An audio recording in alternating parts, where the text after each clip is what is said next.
नमस्कार साहित्य प्रेमियों, आपका स्वागत है साहित्य सागर चैनल में। आज हम लेकर आए हैं मुंशी प्रेमचंद जी की लिखी कहानी आखिरी मंजिल। आह, आज 3 साल गुजर गए। मकान है, यही बाग है, यही गंगा का किनारा, यही संगमरमर का हौज, यही मैं हूं और यही दरो दीवार। मगर इन चीजों से दिल पर कोई असर नहीं होता। वह नशा जो गंगा की सुहानी और हवा के दिलक्ष झोंकों से दिल पर छा जाता था, उस नशे के लिए अब जी तरस जरस के रह जाता है। अब वह दिल नहीं रहा। वह युवती जो जिंदगी का सहारा थी अब इस दुनिया में नहीं है। मोहिनी ने बड़ा आकर्षक रूप पाया था। उसके सौंदर्य में एक आश्चर्यजनक बात थी। उसे प्यार करना मुश्किल था। वह पूजने के योग्य थी। उसके चेहरे पर हमेशा एक बड़ी लुभावनी आत्मिकता की दीप्ति रहती थी। उसकी आंखें जिनमें लाज और गंभीरता और पवित्रता का नशा था, प्रेम का स्रोत थी। उसकी एक एक चितवन, एक एक क्रिया, एक एक बात उसके हृदय की पवित्रता और सच्चाई का असर दिल पर पैदा करती थी। जब वह अपनी शर्मीली आंखों से मेरी ओर तकती तो उसका आकर्षण और अस की गर्मी मेरे दिल में एक ज्वार भाटा सा पैदा कर देती थी। उसकी आंखों से आत्मिक भावों की किरणें निकलती थीं, मगर उसके होठों प्रेम की बानी से अपरिचित थे।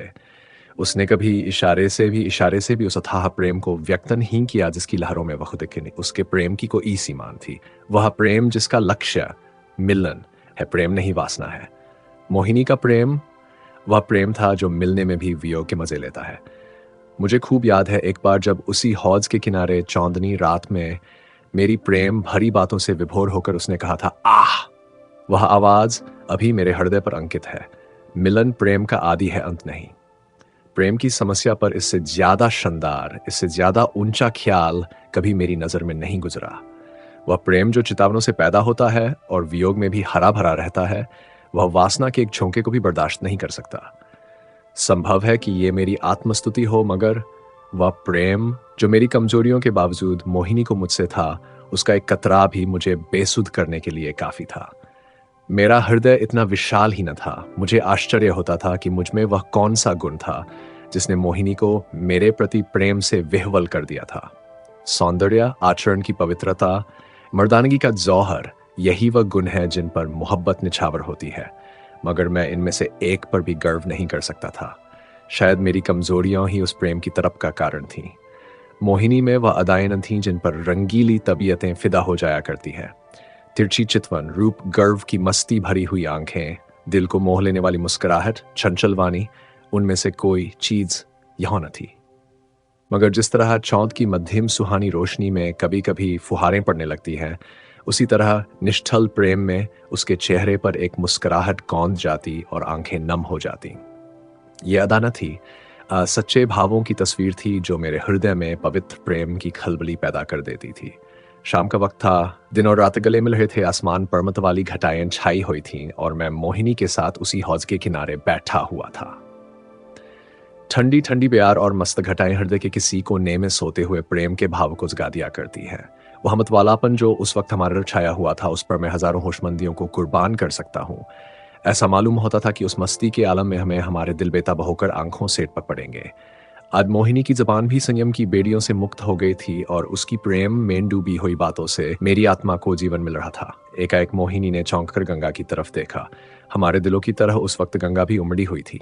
पानी की उस उद्विग्न उठती गिरती सतह पर एक दिया बहता हुआ चला जाता था और उसका चमकता हुआ अस्थिरता और नाचता एक पुच्छल तारे की तरह पानी को आलोकित कर रहा था। आह, उस नन्ही सी जान की क्या बिसात थी।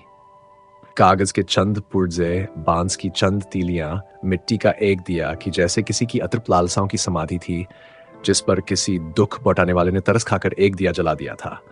मगर वह नन्ही सी जान जिसके अस्तित्व का कोई ठिकाना न था, उस अथाह सागर में उछलती हुई लहरों से टकराती, भंवरों से हिलकोरें खाती, शोर करती हुई लहरों को रौंदती चली जाती थी। शायद जल देवियों ने उसकी निर्बलता पर तरस खाकर उसे अपने आंचलों में छुपा लिया था। जब तक वो दिया झिलमिलाता और ठिमठिमाता हमदर्द लहरों से झकोरे लेता दिखाई दिया। मोहिनी टकटकी लगाए खोई सी उसकी तरफ ताकती रही। जब वह आंख से ओझल हो गया तो वह बेचैनी से उठ खड़ी हुई और बोली, मैं किनारे पर जाकर उस दिए को देखूंगी। जिस तरह हलवाई की मनभावन पुकार सुनकर बच्चा घर से बाहर निकल पड़ता है और चाव भरी आंखों से देखता और अधीर आवाजों से पुकारता उस नेमत के थाल की तरफ दौड़ता है, उसी जोश और चाव के साथ मोहिनी नदी के किनारे चली। बाग से नदी तक सीढ़ियां बनी हुई थीं। हम दोनों तेजी के साथ नीचे उतरे और किनारे पहुंचते ही मोहिनी ने खुशी के मारे उछलकर जोर से कहा, अभी है, अभी है। देखो वह निकल गया।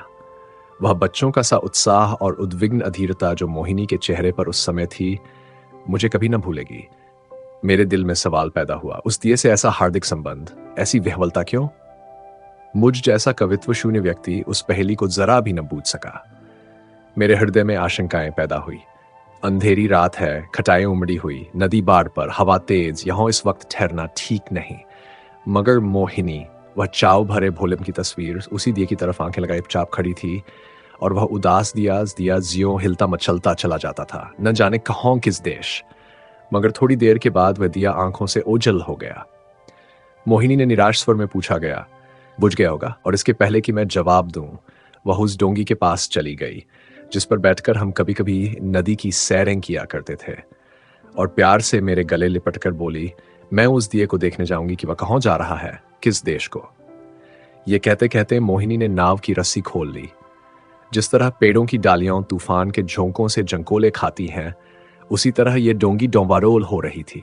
नदी का वह डरावना विस्तार, लहरों की वह भयानक छलौंगें, पानी की वह गर्जती हुई आवाज, इस खौफनाक अंधेरे में इस डोंगी का बेड़ा क्यों कर पार होगा। मेरा दिल बैठ गया। क्या उस अभागे की तलाश में यह किश्ती भी डूबेगी? मगर मोहिनी का दिल उस वक्त उसके बस में न था।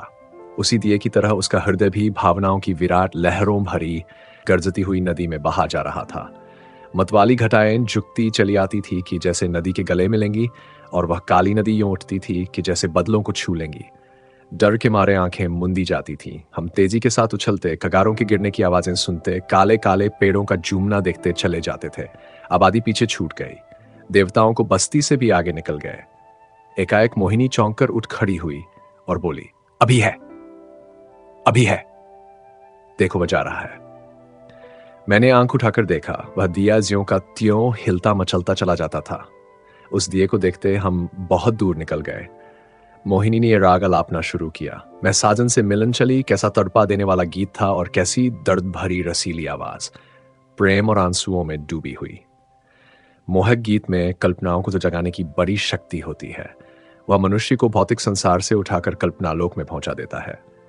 मेरे मन की आंखों में उस वक्त नदी की पुरशोर लहरें, नदी किनारे की झूमती हुई डालियां, सनसनाती हुई हवा, सबने जैसे रूप धर लिया था, और सब की सब तेजी से कदम उठाए चली जाती थीं अपने साजन से मिलने के लिए। उत्कंठा और प्रेम से झूमती हुई ए युवती की धुंधली सपने जैसी तस्वीर हवा में, लहरों में और पेड़ों के झुरमुट में चली जाती दिखाई देती और कहती थी, साजन से मिलने के लिए। इस गीत ने सारे दृश्य पर उत्कंठा का जादू फूंक दिया। मैं साजन से मिलन चली, साजन बसत, कौन सी नगरी, मैं बौरी ना जानू, ना मोहे आस मिलन की, उससे ऐसी प्रीत भली। मैं साजन से मिलन चली। मोहिनी खामोश हुई तो चारों तरफ सन्नाटा छाया हुआ था, और उस सन्नाटे में एक बहुत मध्यम, जस रसीला स्वप्निल स्वरक्षितज के उस पार से आंधी के नीचे से हवा के झोंकों के साथ आता हुआ मन के कानों को सुनाई देता था। मैं साजन से मिलन चली। मैं इस गीत से इतना प्रभावित हुआ कि जरा देर के लिए मुझे ख्याल न रहा कि कहाँ जा रहा हूँ। दिल और दिमाग में वही गुंज रहा था। अचानक मोहिनी ने कहा, उस दिए को देखो। मैंने दिए की तरफ देखा। उसकी रोशनी मंद हो गई थी और आयु की पूंजी खत्म हो चली थी। आखिर वह एक बार जरा भड़का और बुझ गया। जिस तरह पानी की बूंद नदी में गिरकर गायब हो जाती, उसी तरह अंधेरे के फैलाव में उस दिए की हस्ती गायब हो गई। मोहिनी ने धीमे से कहा, अब नहीं दिखाई देता, बुझ गया। यह कहकर उसने एक ठंडी सांस ली। दर्द उमड़ आया, आंसुओं से गला फंस गया। जबान से सिर्फ इतना निकला, क्या यही उसकी आखिरी मंजिल थी? और आंखों से आंसू गिरने लगे। मेरी आंखों के सामने से पर्दा सा हट गया। मोहिनी की बेचैनी और उत्कंठा, अधीरता और उदासी का रहस्य समझ में आ गया, और बरबस मेरी आंखों से भी आंसू की चंद बूंदें टपक पड़ी। क्या उस शोर भरे खतरनाक तूफानी सफर की यही आखिरी मंजिल थी? दूसरे दिन मोहिनी उठी तो उसका चेहरा पीला था। उसे रात भर नींद नहीं आई थी। वह कवि स्वभाव की स्त्री थी। रात की इस घटना ने उसके दर्द भरे भावुक हृदय पर बहुत असर पैदा किया था। हंसी उसके होंठों पर यूं ही बहुत कम आती थी। हाँ, चेहरा खिला रहता था। आज से वह हंसमुखपन भी विदा हो गया। हरदम चेहरे पर एक उदासी सी छाई रहती, और बातें ऐसी जिनसे हृदय छलनी होता था और रोना आता था।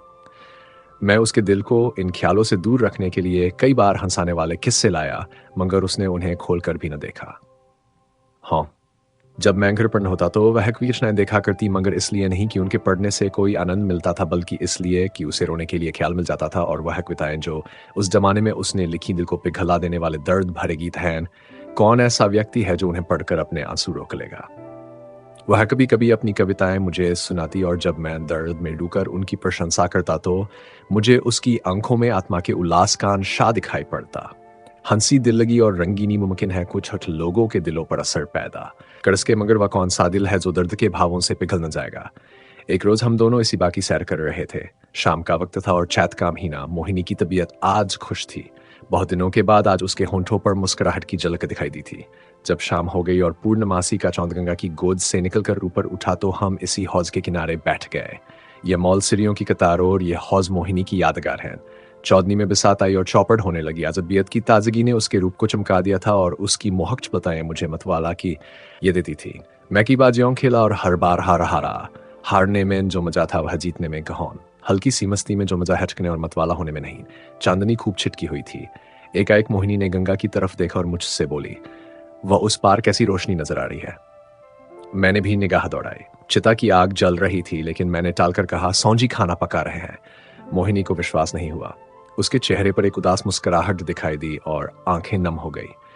ऐसे दुख देने वाले दृश्य उसके भावुक और दर्दमंद दिल पर वही असर करते थे जो लू की लपट फूलों के साथ करती है। थोड़ी देर तक वह मौन निश्चला बैठी रही, फिर शोक भरे स्वर में बोली, अपनी आखिरी मंजिल पर पहुंच गया। यदि इस प्रस्तुति ने आपके हृदय को स्पर्श किया हो तो कृपया इस वीडियो को लाइक करें, कमेंट करें और साहित्य सागर चैनल को सब्सक्राइब करना न भूलें। धन्यवाद।